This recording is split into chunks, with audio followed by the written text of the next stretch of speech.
तो आप स्वामी नारदानंद जी हैं और आपसे कुछ प्रश्न करूंगा मैं, क्योंकि ये एक बहुत ही विशेष विषय है। स्वामी जी शक्तिपात के सिद्ध महासिद्ध योगी है। तो स्वामी जी, आप थोड़ा बताएंगे इस शक्तिपात के बारे में कि शक्तिपात क्या है? अधिकतर लोगों को पता नहीं है इसका। शक्तिपात अपने भारत की एक अद्भुत देन है।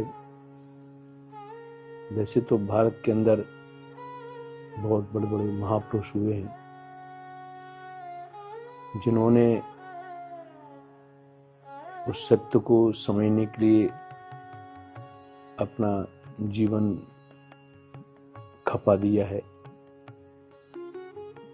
और उनकी ये कोशिश रही है कि इस पृथ्वी पर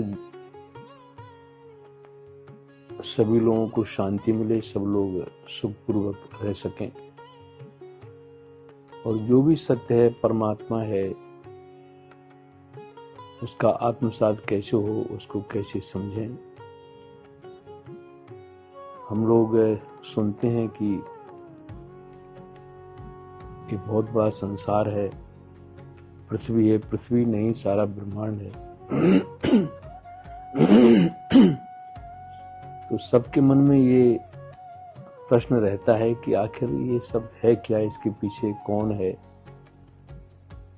और मनुष्य का क्या लक्ष्य है और मनुष्य का क्या रोल है, यहाँ क्यों मनुष्य आया है। तो ये सब बातें मनुष्य के अंदर रहती हैं, हर व्यक्ति के अंदर रहती है।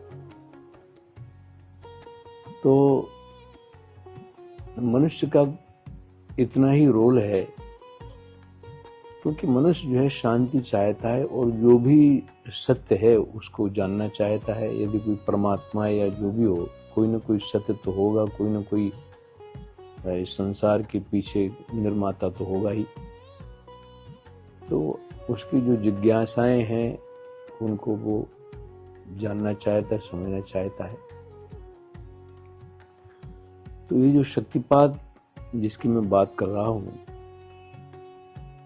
वैसे तो बहुत सारे मार्ग हैं। नॉर्मली अगर आप उसको मार्गों को कैटेगराइज करेंगे, उसका विश्लेषण करेंगे, तो दो ही प्रकार के मार्ग हैं।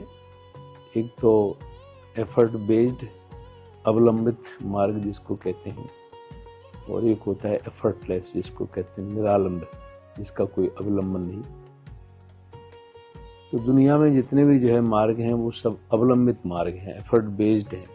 कुछ ना कुछ साधना करनी पड़ती है। जैसे मान लो योग है, तो योग में अष्टांग योग की बात आती है, क्रम से यम नियम आसन प्राणायाम प्रत्याहार धारणा ध्यान समाधि। तो समाधि का मतलब ये नहीं है कि भाई कोई बैठ गया और बस घंटों बैठा हुआ आंख बंद करके। समाधि का जो, जैसा कि समाधि शब्द है, समाधि दो शब्दों से मिलकर बनाए, सम एंड धी। तो सम का मतलब होता है बैलेंस, संतुलन, संतुलित, और धी मानी हमारा जो बुद्धि है, हमारा जो इंटेलेक्चुअल सिस्टम है, तो वो बैलेंस हो जाए, संतुलित हो जाए। और बैलेंस जो है जब ही होता है जब हमारे अंदर सत्वगुण का प्रवाह चलता है। हम लोग इस दुनिया में रहते हैं तो स्वाभाविक है किसी इस दुनिया के जो पदार्थों के प्रति, लोगों के प्रति जो अटैचमेंट होता है, और जो चीज़ मिलती है तो बड़ा खुश होता है, नहीं मिलती है तो बड़ा दुखी होता है। एक दूसरे से ईर्ष्या करते हैं। आदमी जो है हमेशा जो है पावर और मनी के पीछे दौड़ते रहते हैं। तो इससे क्या होता है कि व्यक्ति के अंदर तमोगुण बढ़ता है। तमोगुण मतलब इम्प्योरिटीज बढ़ती है।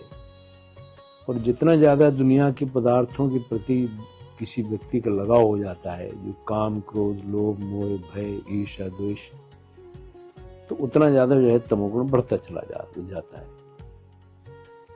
तो इसके लिए जो है यदि हमको इन सब चीज़ों से मुक्त होना है तो सतोगुण का प्रवाह जो है शरीर के अंदर, हमारे मन के अंदर होना जो है बहुत जरूरी है। अब जितने भी जो है साधन भजन होते हैं, जो भी पाठ पूजा जो भी लोग करते हैं, तो उस तमोगुण को शांत करने के लिए और सतोगुणों को वृद्धि करने के लिए ये सब किया जाता है। लेकिन तमोगुण को जो है कम करना उतना आसान काम नहीं है ना। बहुत सारे लोगों को देखा है मैंने कि बहुत बड़ी तपस्या करते हैं, लेकिन फिर भी बहुत बड़ी साधना करते हैं, पाठ करते हैं, पूजा करते हैं, सत्संग करते हैं, लेकिन फिर भी तमोगुण नहीं कम होता है। मैंने जो है बड़े बड़े टैलेंटेड जो है लोगों को देखा है, जो बहुत अच्छे गायक हैं, बहुत अच्छे कथा वाचक हैं, प्रवक्ता हैं, लेकिन उनका जो है तमोगुण जो है नहीं कम होता है। क्योंकि तमोगुण कोई ऐसी चीज नहीं है कि बहुत जल्दी निकल जाए। हमारे सारे जो है, जो हमारे अंदर जो नस नाड़ी है उसके अंदर व्याप्त हो जाता है। हमारे जो पंच जो प्राण हैं उसके अंदर जो कोश है, जिसको कहते हैं कोश, उसके अंदर समाहित हो जाता है। उसको निकालना उतना आसान काम नहीं। अब चूंकि भारतीय जो मनीषी हैं, भारतीय जो ऋषि हैं, बहुत गहराई से काम किया उन्होंने इस विषय में, और उन्होंने मतलब बड़ा अथक प्रयास किया, और उस प्रयास के दौरान ऐसे ऐसे महापुरुष हुए हैं जिनको हम सिद्ध गुरु कहते हैं, सिद्ध मास्टर कहते हैं।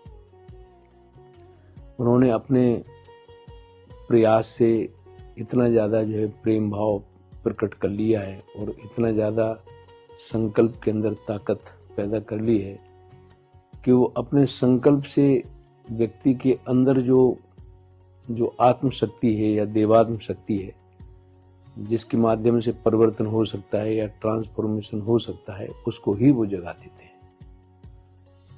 तो जब वो शक्ति जब जागृत हो जाती है, तो वो शक्ति ही खुद अपने आप में कितनी पावरफुल है, और हर व्यक्ति उस शक्ति के साथ उसका जन्म हुआ है।